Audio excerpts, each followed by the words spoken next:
শিক্ষার্থী ও রাজনৈতিক দলের কর্মসূচি ঘিরে রাজধানীতে এক ধরনের উৎকণ্ঠা তৈরি হয়েছে। এতে কিছুটা কমেছে ব্যক্তিগত ও গণপরিবহন চলাচল। প্রয়োজন ছাড়া বাড়ির বাইরে বের হচ্ছেন না নগরবাসী। বেড়েছে অটোরিকশা চলাচল। বাস সংকটে গন্তব্যে যেতে বাড়তি খরচ করতে হচ্ছে অফিসগামী যাত্রীদের। রাজধানীর গুরুত্বপূর্ণ মোড়ে অবস্থান নিয়ে আছেন আইন শৃঙ্খলা বাহিনীর সদস্যরা।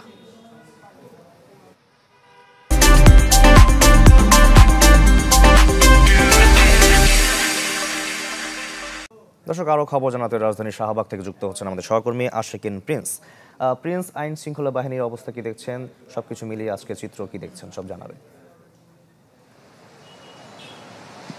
শাকিল, আমি রয়েছি রাজধানীর একটি গুরুত্বপূর্ণ মোড় শাহবাগ মোড়ে, এবং শাহবাগ মোড়ে এর আগে আমরা দেখেছি যে স্বাভাবিক সময় এবং কারফিউ শিথিল থাকার সময়ও আমরা দেখেছি যে শাহবাগ মোড়ে যানবাহনের প্রচুর চাপ থেকে জ্যাম লেগে থাকে।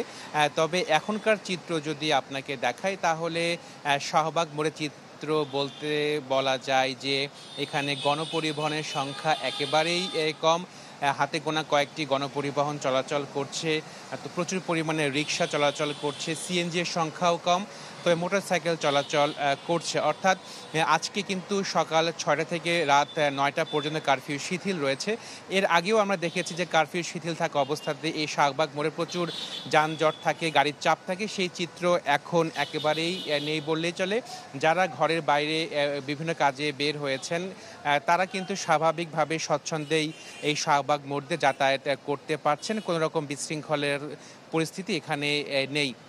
আরেকটি বিষয় যে আজকে যাতে কোনো রকমের বিশৃঙ্খল পরিস্থিতি তৈরি না হয় সে কারণে আইন শৃঙ্খলা বাহিনীর পক্ষ থেকে নিরাপত্তামূলক ব্যবস্থা গ্রহণ করা হয়েছে, প্রয়োজনীয় সব ধরনের ব্যবস্থা গ্রহণ করা হয়েছে। তবে যদি আমরা আজকে সার্বিকভাবে ঢাকার চিত্রের কথা বলি তাহলে বলা যায় যে রাস্তায় গণপরিবহনের সংখ্যা হাতে গোনা কয়েকটি রয়েছে, ব্যক্তিগত গাড়ির সংখ্যাও কম, তবে প্রচুর পরিমাণে রিক্সা চলাচল করছে, মোটরসাইকেল চলাচল করছে। আইন শৃঙ্খলার পরিস্থিতি এখন পর্যন্ত স্বাভাবিক রয়েছে। শাকিল। প্রিন্স, আপনাকে ধন্যবাদ আমাদের সঙ্গে যুক্ত হওয়ার জন্য। এবার আমরা চলে যাব রাজধানীর যাত্রাবাড়িতে। সেখানে রয়েছেন আমাদের আরেক সহকর্মী নাফিউল ইসলাম লিংকন। লিংকন, আপনার পিছনে পরিবহন দেখতে পাচ্ছি, যান চলাচল কেমন করছে? সবকিছু মিলিয়ে আজকের পরিস্থিতি জানাবেন। এক দফা দাবিতে আজকে থেকে যে অসহযোগ আন্দোলন শুরু হয়েছে সেখানে আমরা দেখেছি যে সকাল থেকে রাজধানীর বিভিন্ন জায়গায় গণপরিবহনের সংখ্যা অনেক কম, অর্থাৎ তুলনামূলক অনেক কম।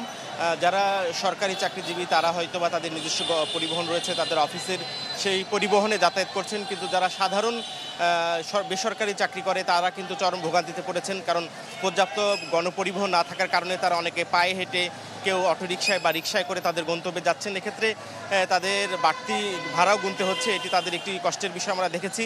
এছাড়া আমরা গণপরিবহনের কথা যদি বলি, পুরো রাস্তা জুড়েই কিন্তু, সড়ক জুড়ে কিন্তু বিভিন্ন জায়গায় গণপরিবহনের যে স্বল্পতা রয়েছে সেটি কিন্তু চরমভাবে ভোগাচ্ছে সাধারণ জনগণকে। যদিও অসহযোগ আন্দোলনের যে নির্দেশনা রয়েছে তাতে কিন্তু বলা রয়েছে সব ধরনের যারা জরুরি সেবা ছাড়া অন্য কোনো পরিবহন বা অন্য কোনো খাতের যেন লোকজন যেন তারা অফিসে না যায়, কোনো ধরনের লেনদেন না করে, সেই কথা বলা হয়েছে। এছাড়া আরও যদি আইনশৃঙ্খলার কথা বলা যায়, আইনশৃঙ্খলা পরিস্থিতি কিন্তু ব্যাপক উন্নত হয়েছে। আমরা দেখেছি যে রাস্তা জুড়ে বিভিন্ন জায়গায় বিজিবি সদস্য, পুলিশ, র্যাব, আনসার সহ বিভিন্ন জায়গায় সরকারি স্থাপনার সামনে মোতায়েন করা হয়েছে, এবং সাধারণ জনগণের যেন কোনো ধরনের জানমালের ক্ষয়ক্ষতি না হয় এবং কোনো ধরনের সহিংসতা পরিস্থিতি তৈরি না হয় সেক্ষেত্রে কিন্তু ব্যাপকভাবে আইনশৃঙ্খলা বাহিনী মোতায়েন রয়েছে। আর পুরো রাজধানী জুড়ে কিন্তু রিকশার নগরীতে পরিণত হয়েছে। যাত্রাবাড়ি থেকে শুরু করে সারা ঢাকা জুড়েই যে কোনো জায়গায় রিকশাতে কিন্তু যাওয়া যাচ্ছে। তাই যারা শুধু জরুরি প্রয়োজনে, একান্ত জরুরি প্রয়োজনে তারা বের হচ্ছেন তারা কিন্তু রিকশা ব্যাপক হারে ব্যবহার করছেন। আর যাত্রাবাড়ি থেকে দূরপাল্লার কোনো পরিবহন আমরা ছেড়ে যেতে দেখিনি, এবং কমলাপুর স্টেশনেও ছিলাম।